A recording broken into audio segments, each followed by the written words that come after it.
Salam sejahtera, selamat beraktivitas. Biarlah hari ini lebih baik daripada hari-hari sebelumnya. Berkat Tuhan melimpah dalam hidup kita. Mari Bapak Ibu kita renungkan kebenaran firman Tuhan. Kita baca dari Galatia pasal yang ke-5. Supaya kita sungguh-sungguh merdeka, Kristus telah memerdekakan kita. Karena itu berdirilah teguh dan jangan mau lagi dikenakan kuk perhambaan. Sesungguhnya aku Paulus berkata kepadamu, jikalau kamu menyunatkan dirimu, Kristus sama sekali tidak akan berguna bagimu. Sekali lagi aku katakan kepada setiap orang yang menyunatkan dirinya bahwa ia wajib melakukan seluruh hukum Taurat. Kamu lepas dari Kristus jikalau kamu mengharapkan kebenaran oleh hukum Taurat. Kamu hidup di luar kasih karunia. Sebab oleh Roh dan karena iman kita menanti kebenaran yang kita harapkan. Sebab bagi orang-orang yang ada di dalam Kristus Yesus, hal bersunat atau tidak bersunat tidak mempunyai suatu arti, hanya iman yang bekerja oleh kasih.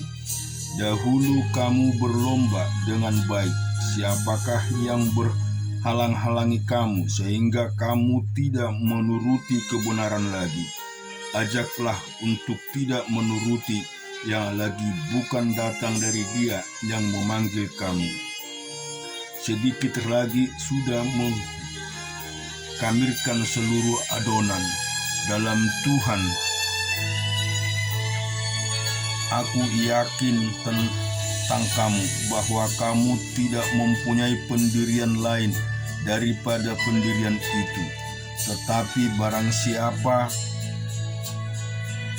yang mengacaukan kamu, ia akan menanggung hukumnya, siapapun juga dia. Dan lagi aku ini, saudara-saudara, jikalau aku masih memberitakan sunat, mengapakah aku masih dianiaya juga? Sebab kalau demikian, salib bukan batu sandungan lagi. Baiklah mereka yang menghasut kamu itu mengibirikan saja dirinya. Saudara-saudara, memang kamu telah dipanggil untuk merdeka, tetapi janganlah kamu mempergunakan kemerdekaan itu sebagai kesempatan untuk kehidupan dalam dosa, melainkan layanilah seorang akan yang lain oleh kasih. Sebab seluruh hukum Taurat tercakup dalam satu firman ini, yaitu kasihanilah sesamamu manusia seperti dirimu sendiri. Tetapi jikalau kamu saling menggigit dan saling menelan, awaslah supaya jangan kamu saling membinasakan. Maksudku ialah, hiduplah oleh Roh, maka kamu tidak akan menuruti keinginan daging. Sebab keinginan daging berlawanan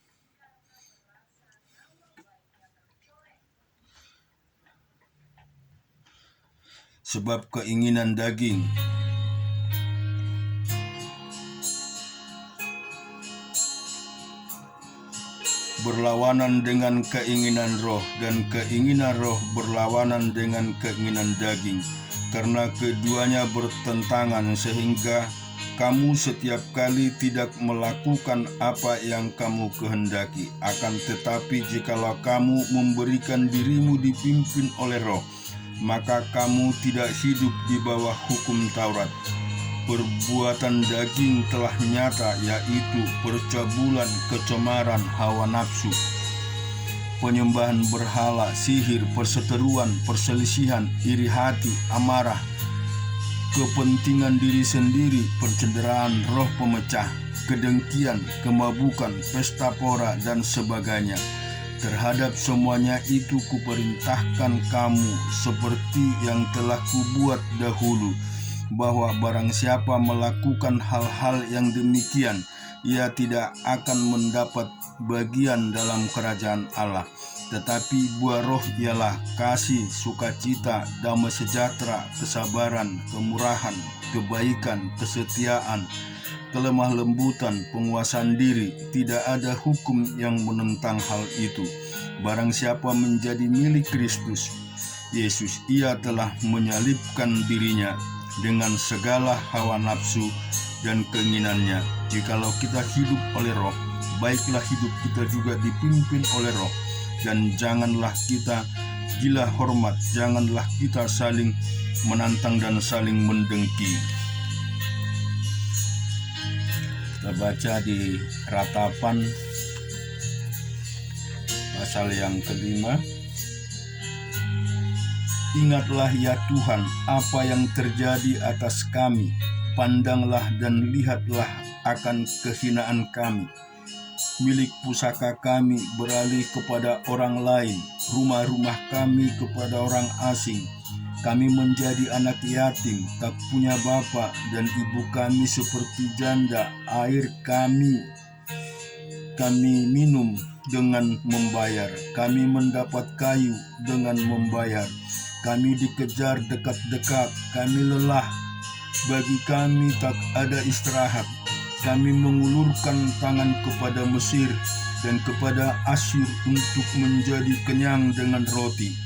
Bapa-bapa kami berbuat dosa, mereka tak ada lagi, dan kami yang menanggung kedurjanaan mereka. Pelayan-pelayan memerintah atas kami, yang melepaskan kami dari tangan mereka.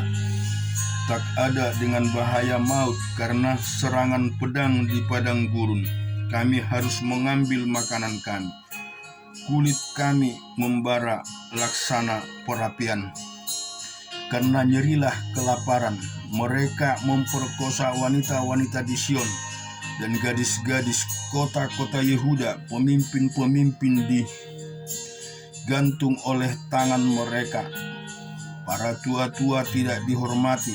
Pemuda-pemuda harus memikul batu kilangan. Anak-anak terjatuh karena beratnya pikulan kayu. Para tua-tua tidak berkumpul lagi di pintu gerbang. Para teruna berhenti main kecapi. Lenyaplah kegirangan hari kami, tiap tarian kami berubah menjadi perkabungan. Mahkota telah jatuh dari kepala kami. Wahai kami, karena kami telah berbuat dosa. Karena inilah hati kami sakit, karena inilah mata kami jadi kabur. Karena bukit Sion tandus, di mana anjing-anjing hutan berkeliaran. Engkau ya Tuhan bertahta selama-lamanya. Tahtamu tetap dari masa ke masa. Mengapa engkau melupakan kami selama-lamanya, meninggalkan kami demikian lama? Bawalah kami kembali kepadamu ya Tuhan, maka kami akan kembali. Baharuilah hari-hari kami seperti dahulu kala. Atau apa engkau sudah membuang kami sama sekali? Sangat murkakah engkau terhadap kami? Dan kita juga melihat di Yehezkiel 16 ayat 1 sampai ke 30. Lalu datanglah firman Tuhan kepadaku, hai anak manusia, beritahukanlah kepada Yerusalem perbuatan yang keji, dan katakanlah, beginilah firman Tuhan Allah kepada Yerusalem, asalmu dan kelahiranmu ialah dari tanah Kanaan. Ayahmu ialah orang Amori dan ibumu orang Heti.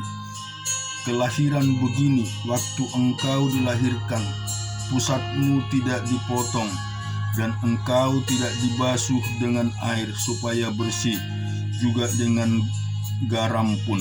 Engkau tidak digosok atau dibendungi dengan lampin.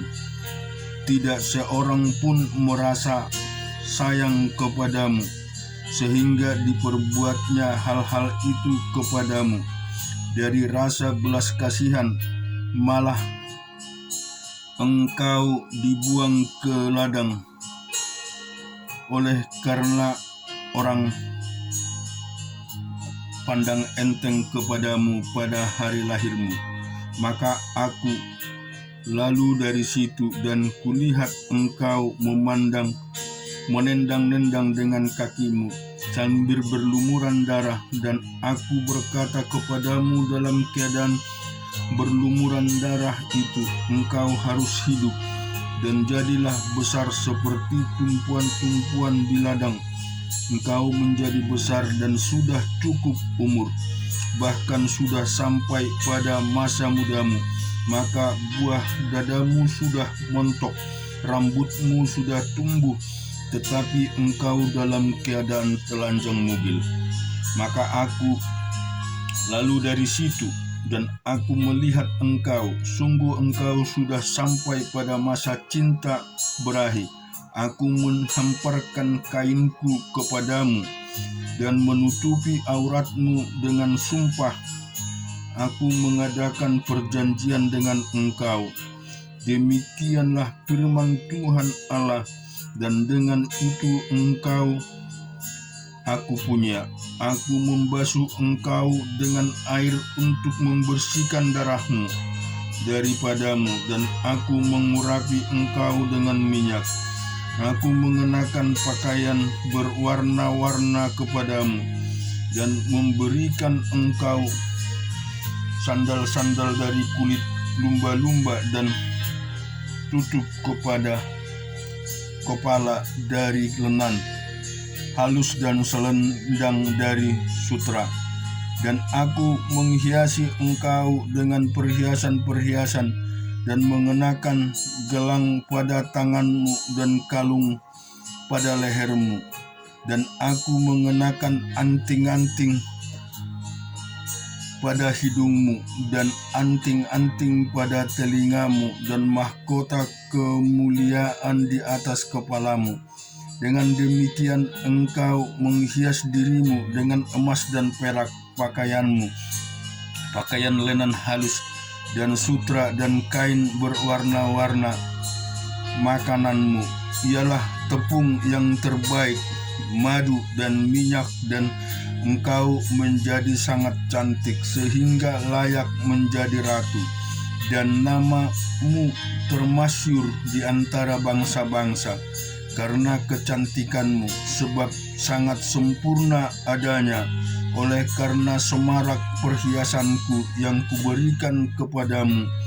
Demikianlah firman Tuhan Allah. Tetapi engkau mengandalkan kecantikanmu, dan engkau seumpama bersundal dalam menganggarkan ketemasyuranmu, dan engkau menghamburkan persundalanmu dengan setiap orang yang lewat. Engkau mengambil dari pakaian-pakaianmu untuk membuat bukit-bukit pengorbananmu berwarna-warni, dan engkau bersundal di situ. Seperti itu belum pernah terjadi dan tidak akan ada lagi.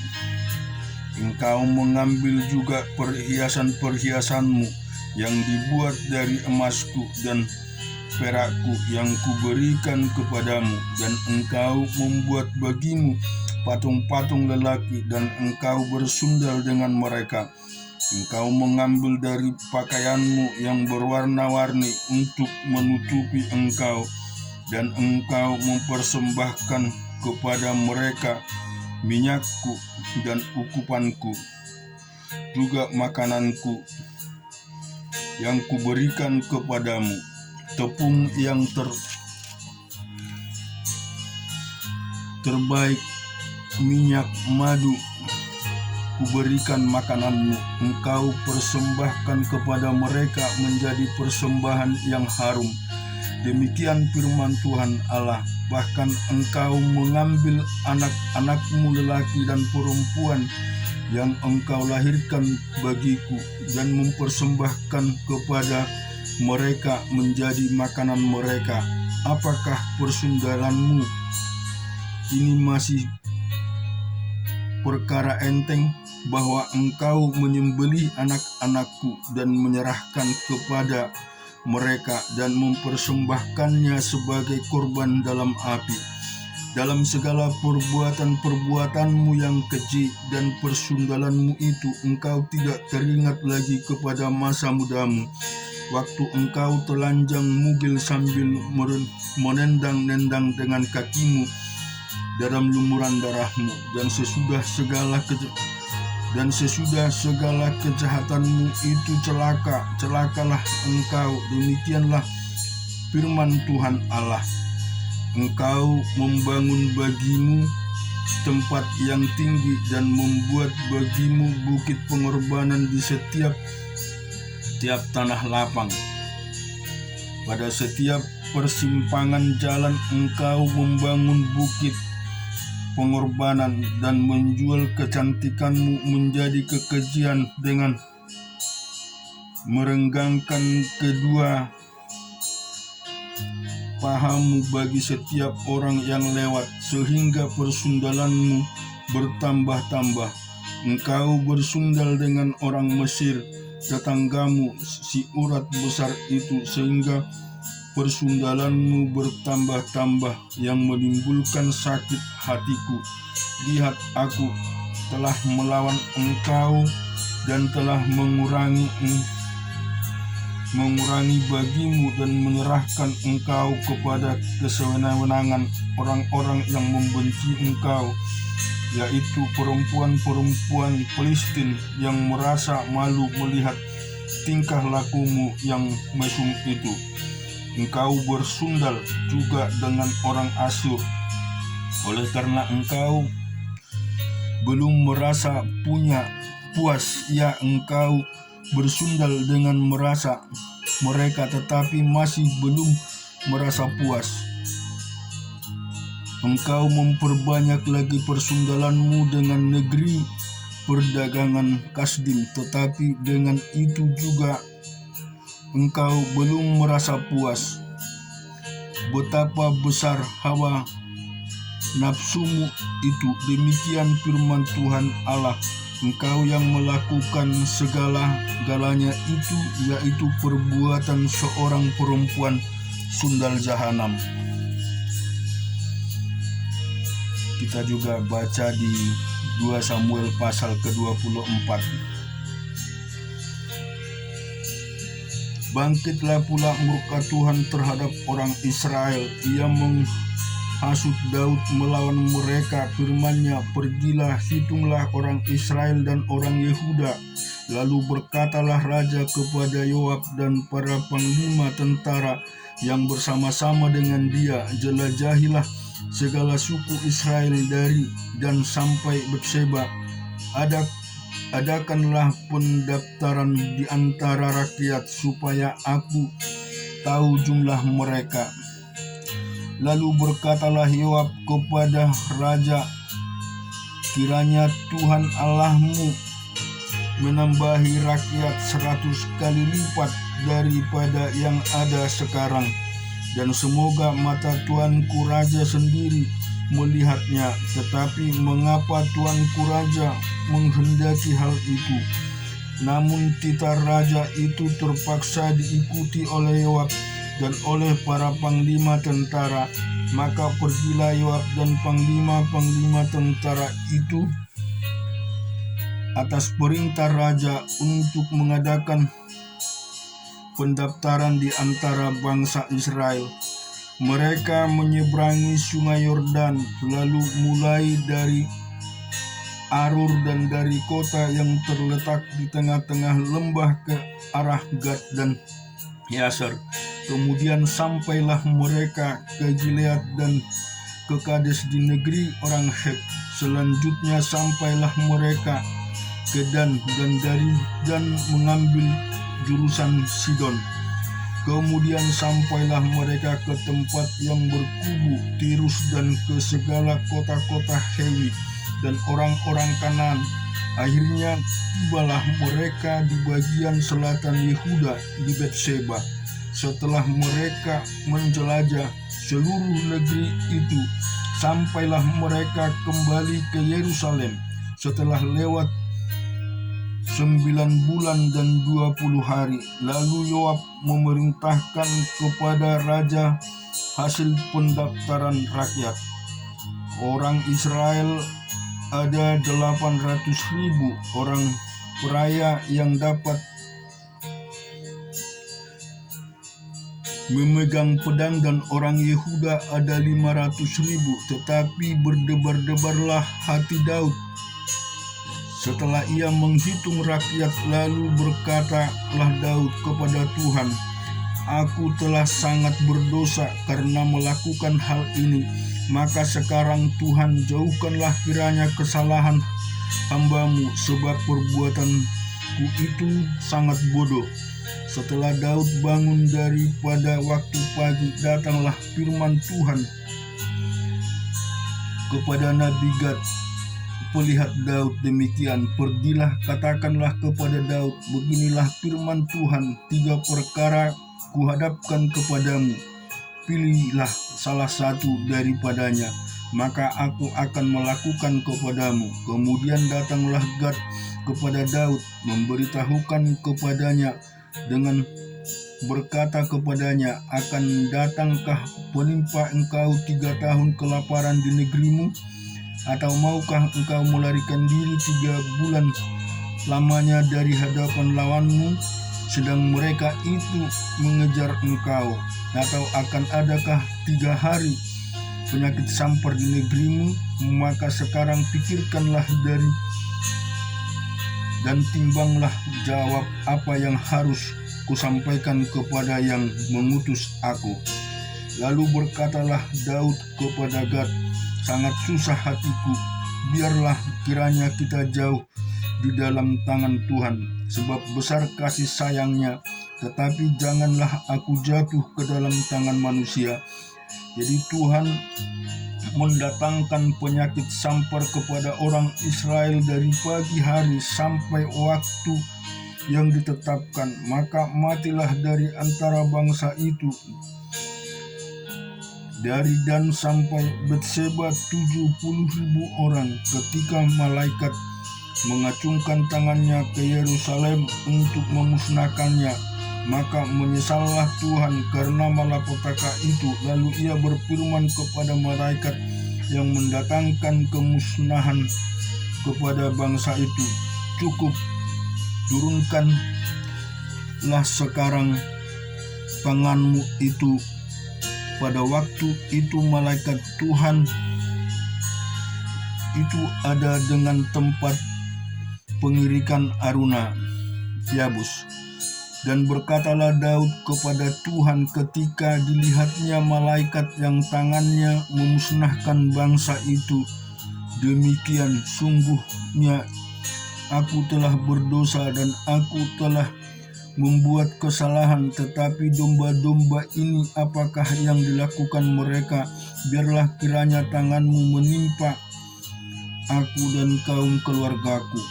Pada hari itu datanglah Gad kepada Daud dan berkata kepadanya, "Pergilah, dirikanlah mezbah bagi Tuhan di tempat pengirikan Arauna orang Yebus itu." Lalu pergilah Daud sesuai dengan perkataan Gad, seperti yang diperintahkan Tuhan. Ketika Arauna menjenguk dan melihat raja dengan pegawai-pegawainya mendapatkannya, pergilah Arauna keluar, lalu sujud kepada raja dengan mukanya ke tanah. Bertanyalah Arauna, "Mengapa tuanku raja datang kepada hambanya ini?" Jawab Daud, "Untuk membeli tempat pengirikan ini daripadamu, dengan maksud mendirikan mezbah bagi Tuhan, supaya tulah ini berhenti menimpa rakyat." Lalu berkatalah Arauna kepada Daud, "Baiklah, tuanku raja mengambilnya dan mempersembahkan apa yang dipandangnya baik.